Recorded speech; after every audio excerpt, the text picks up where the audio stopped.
So this short video is going to demonstrate how you disassemble a shark tickler that's been deployed in the ocean.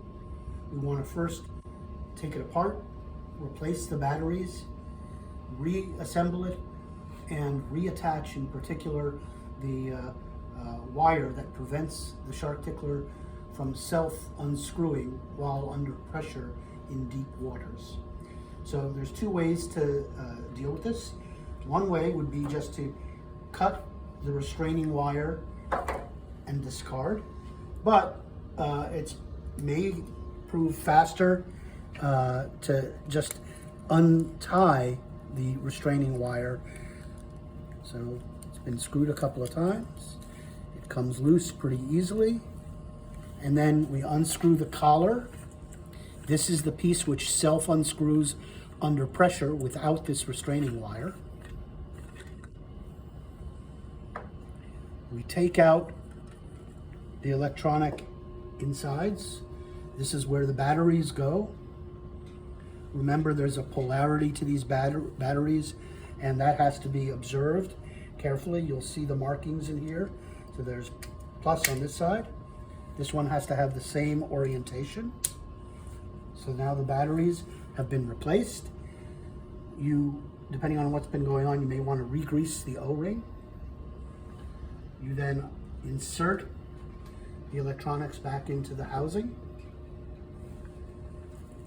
Attach the collar. Tighten.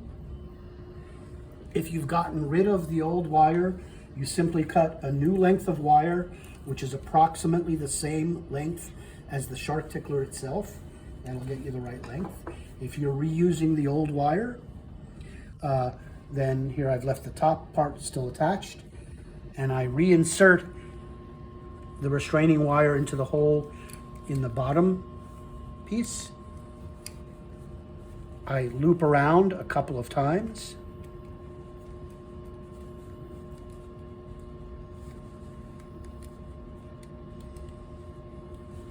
And now this thing can only unscrew a little bit, so it'll still maintain the seal at depth and when you get back up to the surface. And so this will prevent these things from self-disassembling when the shark or fish struggles with being caught on the line. And this should prevent our major source of loss in our first large sea trials. I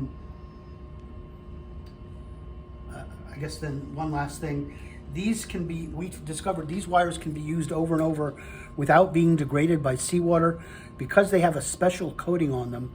So it's not bare copper here. There's a thin coating that protects them, so that's why these can be reused.